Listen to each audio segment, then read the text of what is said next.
由赵露思、吴磊等主演的古装剧《月升沧海》迎来点映大结局，一口气看完全集的观众们感觉如何呢？小七一口气看完大结局之后，不由得感慨，最后几集的剧情太赶了，好像为了完成任务，把原本20多集的剧情用短短的7集就说完了。不少观众反映，大结局的确有很多不尽如意的地方。为了证明凌不疑就是霍冲的儿子，程少商作为唯一的知情者，在朝堂之上跟所有的官员辩论。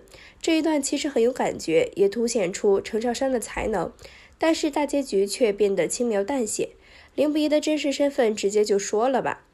还是比较喜欢原著中前期铺垫很多，最后突然说出真相，使得所有人大吃一惊的感觉，这才是真正打脸那些居心叵测之人。其实凌不疑在流放边关的5年，还是可以用很多笔墨来描述的。毕竟那5年的时间，无论是对凌不疑还是对程少商，都是刻骨铭心的。因为凌不疑后悔了，在边关多次求死，但思念程少商，选择一次次的活下去。程少商呢，把自己关进深宫，就是一直在等凌不疑回来。他花了5年的时间来忘记过去，却发现自己还是忘不掉凌不疑。这一段其实很有看点，也能虐一下观众。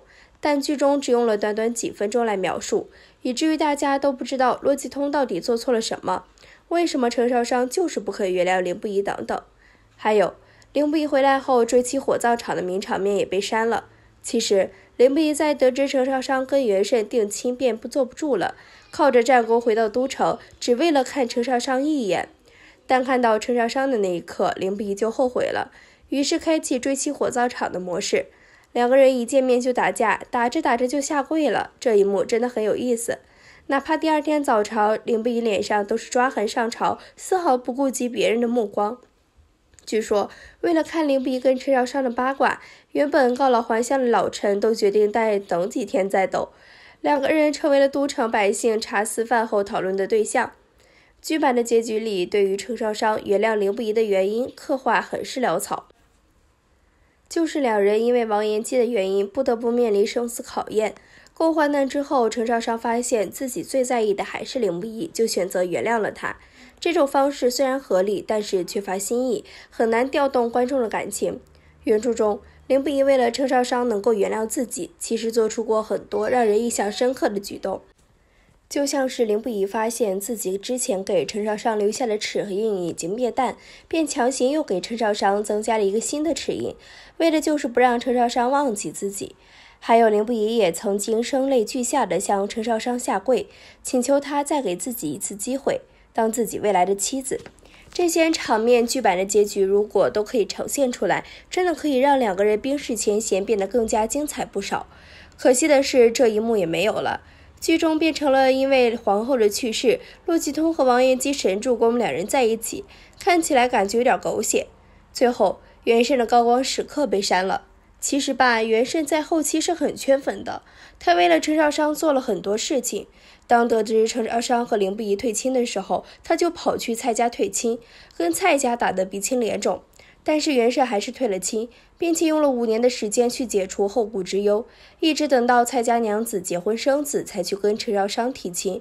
这么多年来，程少商被人欺负嘲笑的时候，都是元慎陪伴在他的身边，当真是用情至深了。可惜的是，剧中元慎的高光表白没有了，就连提出定亲都是以演戏为由。在《月升沧海》的结局里，虽然男女主最后的结果是好的，但是袁善见却让人感到非常的凄凉。在凌不疑去往西北的那5年时间里，袁善见一直都在以自己的方式陪伴着程少商。他明知道程少商的心里还有凌不疑，但是为了能够给程少商幸福，还是选择了默默接受。然而最后的结果却仍旧是落得孤单一人。袁善见曾经不止一次地故意表现出自己对待感情的凉薄，然而其实他一直都是一个非常深情的人。自从喜欢上程少商之后，他对程少商的感情就一直没有变过。只可惜他不知道程少商最需要的是什么，错过了表达自己爱意的最佳时机。所以说，星海灿烂的结局太仓促了，不尽人意。但是在看到最后1集的时候，画面上居然出现了下期再会的字样。众所周知，星海灿烂的原著并没有第2部，所有的故事都在这里戛然而止。但电视剧最后却出现了这样的字样，难道是有番外吗？不过有网友透露，导演费志祥曾说过后面会重新剪辑，想来因为时长原因导致大结局删减了太多，后面要是时间充分的话是会重新剪辑到，甚至会把番外补上吧。